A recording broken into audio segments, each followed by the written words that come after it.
So guys, let us start with quadratic equation, that is standard 10th CBSE chapter number 4. Now what is this quadratic equation? अगर आप कहीं भी इस प्रकार के इक्वेशन को एनकाउंटर करते हैं ax² plus bx plus c, तो आप लोगों को ये समझना पड़ेगा कि ये क्वाड्रेटिक इक्वेशन है। x का मैक्सिमम पावर कितना होना चाहिए? 2। अगर ये नहीं है तो फिर ये क्वाड्रेटिक इक्वेशन नहीं होगा। For example 3x² plus 7x plus 9 is equals to 0।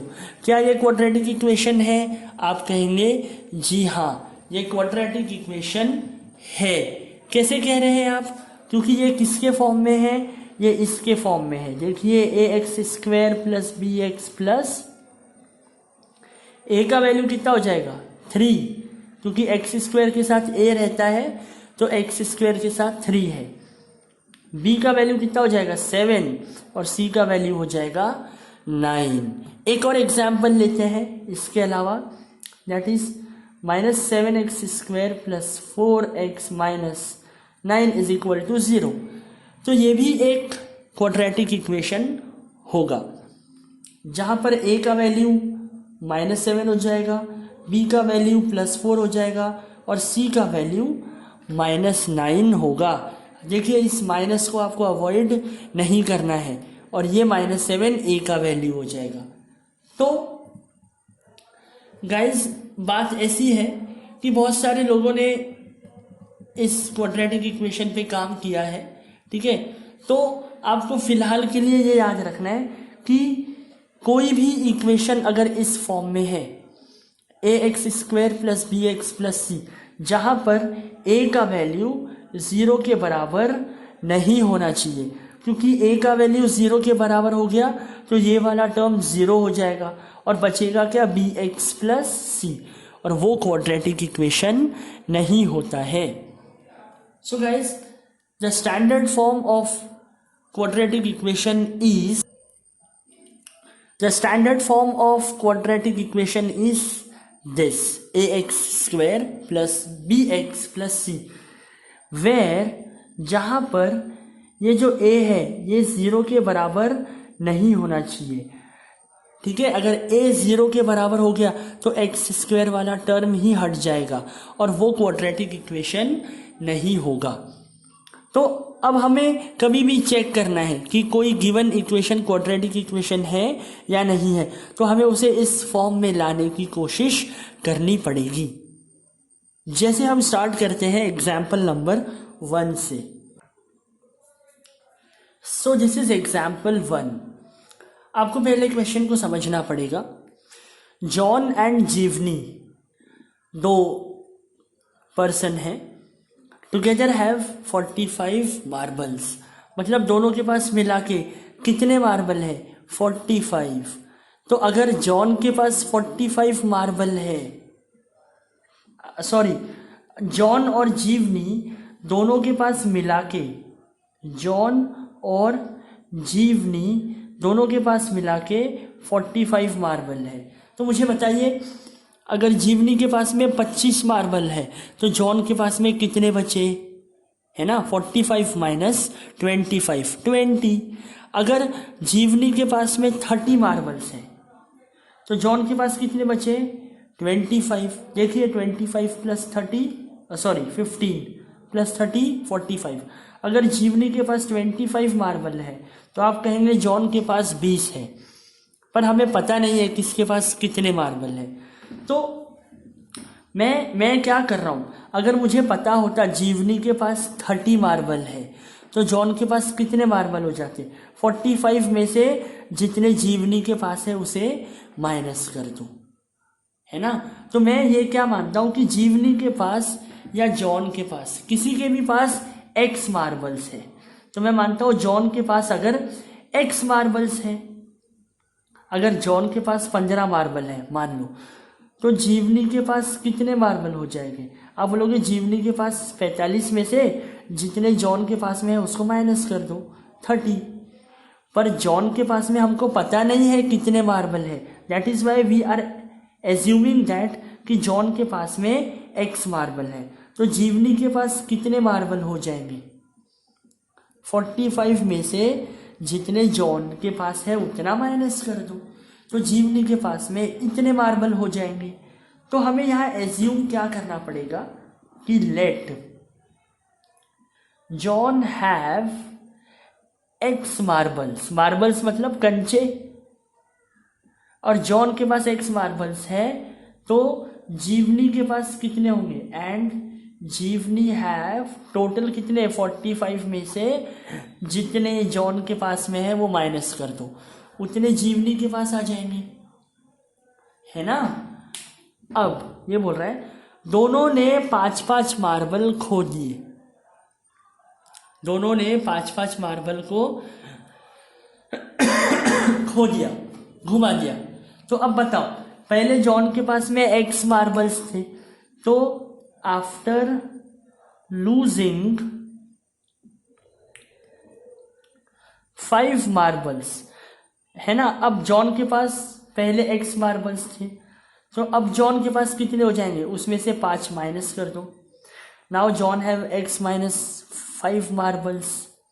In a similar fashion now जीवनी के पास कितने मार्बल्स थे?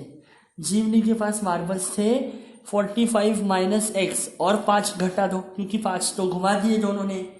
तो अब जॉन के पास बचे इतने मार्बल और जीवनी के पास बचे इतने मार्बल। कौन कह रहा है? प्रॉब्लम कह रहा है, मैं नहीं कह रहा हूं। तो जॉन एंड जीवनी टुगेदर है 45 मार्बल्स। तो हमने बोला ठीक है, जॉन के पास अगर x है तो जीवनी के पास में 45 माइनस x है। Now both of them lost 5 marbles each, दोनों ने 5-5 मार्बल्स और घुमा दिए। तो जॉन के पास x थे, अब x में से 5 और कम कर दो, और जीवनी के पास 45 माइनस x थे, इसमें 5 और कम कर दो। अब ये क्या कह रहा है? And the product of the number of marbles they have is 124। मतलब 5-5 मार्बल्स को खो देने के बाद उनके पास में जितने भी मार्बल्स बचे उन दोनों का प्रोडक्ट कितना आ रहा है? 124। ये प्रॉब्लम हमको बता रहा है। मैथ्स की सबसे अच्छी बात ये है कि हमको सब कुछ प्रॉब्लम बताता है कि क्या करना है। देखो, the product of the number of marbles they have, now कितने हैं? x minus 5, 45 minus x minus 5 is equal to कितना आ रहा है? 124। बस इसको सॉल्व करो। बताइए, 45 माइनस 5 को मैं 40 लिख लूँ तो ये हो जाएगा 40 माइनस x, और ये हो जाएगा x माइनस 5। अब ये मल्टीप्लीकेशन में है, पहले x इंटू 40x, फिर x into minus X square, फिर 5 इंटू 40 200, और माइनस इंटू प्लस माइनस, और माइनस इंटू माइनस प्लस, और 5 into X 5x is equals to 124। तो अब हमें सिर्फ ये बताना है एग्जाम्पल 1 में कि भाई ये क्वाड्रेटिक इक्वेशन है या नहीं है, और क्वाड्रेटिक इक्वेशन है या नहीं है उसके लिए आप इसे सॉल्व करते जाइए। पहले तो देखिए, ये x वाला है और ये x वाला है, सेम बिरादरी है। 40x का साइन प्लस है और 5x का साइन भी प्लस है, दोनों को हम प्लस करेंगे तो ये हो जाएगा 45x minus X square minus 200, और ये प्लस 124 इधर आएगा तो ये हो जाएगा minus 124 is equals to 0। Now 45x minus X square, ये भी माइनस ऐड हो जाएगा, माइनस 324 इज इक्वल्स टू 0। अब आप इसे चेक करिए, क्या ये क्वाड्रेटिक इक्वेशन है? इसे कंपेयर करिए, और कभी भी ऐसा इक्वेशन आता है तो सबसे पहले आप उस टर्म को लिखेंगे जिसका पावर सबसे ज़्यादा है। किसका पावर सबसे ज़्यादा है? एक्स स्क्वायर, और उसका साइन माइनस है, तो इसको लेके सामने आइए, ये हो जाएगा माइनस एक्स स्क्वायर, फिर plus 45x minus 324 is equals to 0। अब बताइए, क्या ये क्वाड्रेटिक इक्वेशन है? कैसे चेक करेंगे? इसको कंपेयर करेंगे इससे और चेक करेंगे ए का वैल्यू कितना है, 0 तो नहीं है, ए का वैल्यू 0 नहीं होना चाहिए, तो ए का वैल्यू है -1 चलता है, बी का वैल्यू है 45 और सी का वैल्यू है -324। देखिए -324 क्योंकि सी यहाँ प्लस में है, तो हम ये कहेंगे कि यस दिस ये जो रिप्रेजेंटेशन है हम क्या लिखेंगे कि देयरफॉर, मतलब ये तो मैंने चेक करके बताया आपको, वैसे ये क्या है, therefore the number of marbles, ठीक है, जॉन हैड इज कितना। अब इसको सबको इधर भी लेके जाके लिख सकते हो, जैसे -x² को इधर लेके जाओ, 45x को भी इधर लेके जाओ और 324 को भी इधर लेके जाओ, तो इस तरफ 0 बच जाएगा और -x² उधर जाके x² हो जाएगा, +45x -45x हो जाएगा और -324 +324 हो जाएगा। इसको आप ऐसे भी लिख सकते हैं,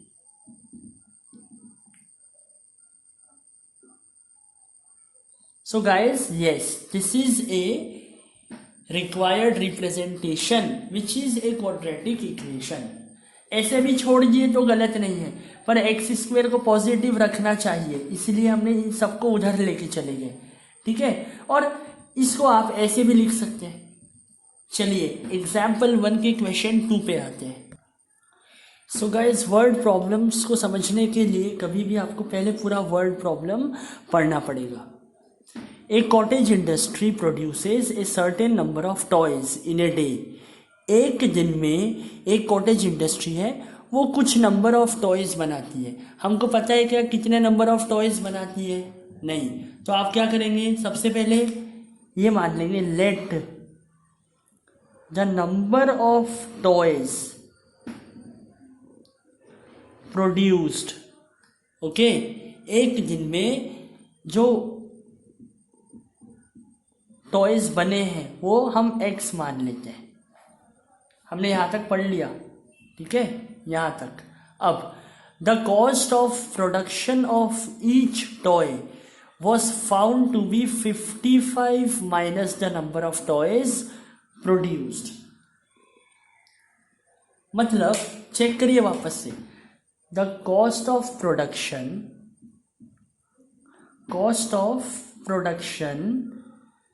ऑफ ईच टॉय, हर एक टॉय का जो कॉस्ट ऑफ प्रोडक्शन है वो 55 कम रहा, मतलब 55 माइनस रहा किससे? नंबर ऑफ टॉयज से जो हमने बनाए। तो हम क्या लिखेंगे कि कितने नंबर ऑफ टॉयज बने, है ना, मतलब कॉस्ट ऑफ प्रोडक्शन कितना हुआ बताइए। हम कहेंगे the cost of production of each toy was found to be 55 minus the number of toys. कितने नंबर ऑफ टॉयज बने? इतने। Let the number of toys produced on that day is x number of toys बने और इसमें से, ठीक है, 55 minus करो द कॉस्ट ऑफ प्रोडक्शन। अब मैं किसकी बात कर रहा हूं? Cost of production of each toy was found to be 55 minus the number of toys produced in a day. कितने नंबर ऑफ टॉयज बने? हमने माना x। तो ये हमको गिवन है कि जो कॉस्ट ऑफ प्रोडक्शन है वो 55 minus the number of toys है, ठीक है। अब मेरे को एक बात बताओ, सीधी बात बताओ, मैंने अगर 15 टॉयज बनाए एक दिन में, है ना, number of toys on that day, x की जगह मैंने अगर 15 टॉयज बनाए और कॉस्ट ऑफ प्रोडक्शन अगर 20 रुपए है ना, cost of production of each toy, एक टॉय को बनाने को 20 रुपए लगते हैं और मैंने 15 टॉय बनाए, तो टोटल कितने रुपए लग गए? 15 × 20, है ना। एक टॉय 20 रुपए का, तो 15 टॉय 15 इंटू 20। तो मुझे बताइए, अगर मैंने टोटल एक्स टॉय बनाए, 15 टॉय की जगह एक्स टॉय बनाए, और कॉस्ट ऑफ प्रोडक्शन 20 रुपए की जगह 55 माइनस एक्स है, तो मैं क्या लिखूंगा, एक्स इंटू 55 माइनस एक्स। ठीक है। तो on a particular day the total cost of production was ₹750। तो हम क्या लिखेंगे कि देयरफॉर टोटल कॉस्ट, हम क्या लिखते हैं, total cost is equals to number of toys, कितने टॉयज बनाए तुमने, और उसको मल्टीप्लाई करो कॉस्ट ऑफ एक टॉय। मतलब भैया एक टॉय कितने का है, उसको मल्टीप्लाई कर दो कितने टॉयज आपने बनाए। एक टॉय है 55 माइनस एक्स रुपीज का, और कितने टॉयज आपने बनाए, एक्स टॉयज बनाए, और टोटल कॉस्ट कितना हो गया 750। तो बस यहाँ तक आने की देरी है। यहाँ तक अगर आप आ गए तो आपको अब बस चेक करना है कि भाई साहब ये जो है ये क्वाड्रेटिक इक्वेशन है या नहीं है। बताइए, 55 into x plus into minus minus x into x, x square 750। अब देखो इधर एक्स स्क्वेयर का साइन माइनस है ना, इसको इधर ला लेते हैं, 55 एक्स को भी इधर ला लेते हैं, तो ये माइनस का प्लस हो जाएगा और ये प्लस का माइनस हो जाएगा, और ये तो यहीं का यहीं पर है, तो उसका साइन तो कोई चेंज होना है नहीं। तो गाइस हमें क्या मिला equation, x square minus 55 x plus 750। अब आप देख के बताइए ये क्वाड्रेटिक इक्वेशन है क्या, कैसे चेक करेंगे, इससे मैच करिए। और ये जो ए है एक्स स्क्वेयर का कोएफिशिएंट, ये 0 नहीं होना चाहिए, कितना है, कुछ नहीं है, मतलब 1 है। Therefore this is a quadratic equation. तो गाइज एग्जाम्पल 2 भी ऐसा ही है, आपको चेक करना है कि क्वाड्रेटिक इक्वेशन है या नहीं है। देखो कितना आसान है। जो पहला वाला क्वेश्चन है वो है x माइनस 2 का whole square plus 1 is equals to 2x plus 3, 2x minus 3। अब देखो इसको आपको एक्सपांड करना पड़ेगा, कौन से फॉर्मूले से, x plus Y whole square is equals to X square plus 2xy plus Y square. Note this formula in your formula list. अगर आपने नहीं बनाई है तो आज से शुरू करिए और एक पेज निकालिए और उसमें पहला फॉर्मूला ये वाला आप लिखेंगे। आगे जैसे जैसे फॉर्मूलेज हम यूज़ करते जाएंगे हम उस लिस्ट में ऐड करते चले जाएंगे। ठीक है, तो x प्लस वाई स्क्वायर की जगह x माइनस 2 है और यहाँ प्लस है, हमें प्लस वाला फॉर्मूला नहीं चाहिए, हमें माइनस वाला फॉर्मूला चाहिए। तो उसका हो जाएगा X square minus 2xy plus, same है सिर्फ प्लस 2xy की जगह माइनस 2xy। बताइए x यहाँ पर हो जाएगा X square minus 2 into X into Y, 2 into X into 2 plus 2 का square plus 1 is equals to 2x minus 3। So guys ये दोनों फॉर्मूले आप नोट करके रखेंगे और आपको समझ में आया होगा कि ये वाला टर्म इसको मैंने इस प्रकार एक्सपांड करके लाया। Now this will be X square minus 4x plus 2 2 ज़ा 4 plus 1 is equals to 2x minus 3। अब हम क्या करेंगे, हम इस सब को एक तरफ ला लेते हैं। तो ये तो यहीं के यहीं है तो इनका साइन चेंज होगा नहीं, प्लस 2x इक्वल टू के इधर आके माइनस 2x हो जाएगा, माइनस 3 इधर आके प्लस 3 हो जाएगा। अब एक्स स्क्वायर वाले को एक्स स्क्वायर वाले से ऐड करो तो हम देखते हैं एक्स स्क्वायर वाला ये एकच है तो ये जैसा का वैसा रहेगा। अब एक्स वाले चेक करो, माइनस 4x और कोई माइनस 2x, बस दोनों माइनस माइनस है ऐड हो जाएंगे तो 4 प्लस 2 6 और x मल्टीप्लाई नहीं कर रहे हैं और बड़ा नंबर 4 है उसका साइन माइनस है और दोनों माइनस है इसलिए हमने प्लस कर दिया तो हमें मिलेगा माइनस 6x। ये हो गया, ये हो गया, ये भी हो गया, बचा गया 4 प्लस 1 5 प्लस 3 8। सो गाइज बताइए आप, क्या ये क्वाड्रेटिक इक्वेशन है? क्या ये इस प्रकार है, a x square plus b x plus c is equal to 0? जी हाँ, ए का वैल्यू 1 है, बी का वैल्यू -6 है और सी का value 8. So guys, in this way you have to check for others also. Let us have example 2 का question number. अरे आप लोगों का बेसिक्स क्लियर होना बस, ठीक है. आप लोगों को ब्रैकेट सॉल्व करके आना चाहिए, आप लोगों को plus into minus, minus into plus, ये जो छोटी छोटी चीज़ें हैं ये क्लियर होनी चाहिए, ठीक है. इसीलिए मैथमेटिक्स 8th स्टैंडर्ड से बहुत इंटरेस्टिंग हो जाता है और बहुत इम्पोर्टेंट भी हो जाता है. अब इसे चेक करके बताइए, x into x x square, x into +1 plus x, ये +8. अब यहाँ पहले x को x से मल्टीप्लाई कीजिए, फिर x को -2 से मल्टीप्लाई करिए. बताइए x into x x square, x into -2 -2x, ठीक है. अब +2 into plus x +2x, +2 into -2 -4, मतलब प्लस इंटू माइनस माइनस, 2 2 ज़ा 4. अब आप क्या करेंगे, इन सबको उठा के यहाँ ला लेंगे एक ही जगह पर. तो ये तो यहीं के यहीं है, इनका साइन तो चेंज होगा नहीं. एक्स स्क्वेयर इधर आएगा तो माइनस हो जाएगा, माइनस, अच्छा ये -2x और ये +2x तो यहीं कैंसिल हो गए, 0 हो गया. बचा -4, इधर आके +4 हो जाएगा. अब देखिए ये एक्स स्क्वेयर प्लस है, ये एक्स स्क्वेयर माइनस है, बचा क्या, x. +8 + 4 12 is equal to 0. अब चेक करिए क्या ये क्वाड्रेटिक इक्वेशन है, मतलब a x square plus b x plus c is equal to 0. अरे एक्स स्क्वेयर वाला तो टर्म ही नहीं है यहाँ पर. सो गाइज हम क्या बोलेंगे, देयरफॉर द गिवन इक्वेशन, ये इक्वेशन कौन सा है, ये वाला इक्वेशन है ना. Therefore this equation is not a quadratic equation.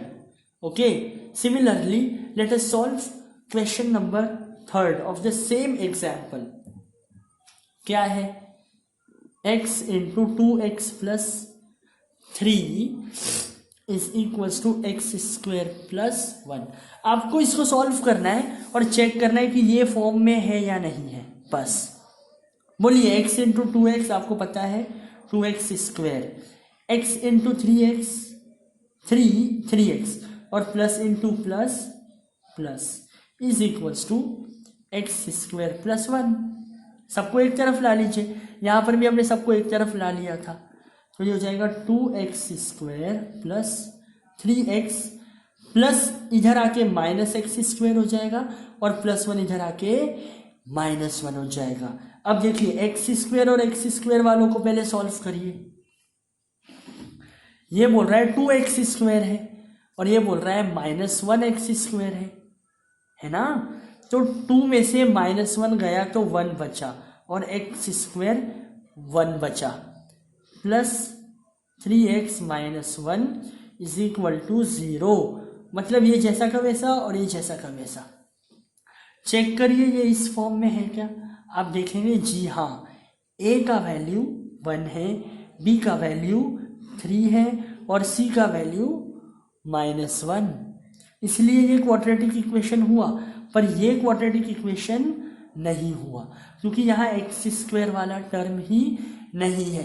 तो याद रखिए क्वाड्रेटिक इक्वेशन में एक्स स्क्वेयर वाला जो टर्म है उसका होना ज़रूरी है, ठीक है.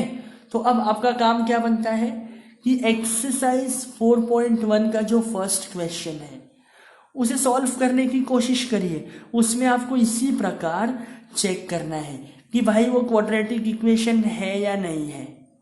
तो आई होप गाइस कि आप एक्सरसाइज 4.1 के क्वेश्चंस ज़रूर अटेम्प्ट करके रखेंगे. Okay, till then take care, have a nice day, stay safe, take care. Har Har Mahadev.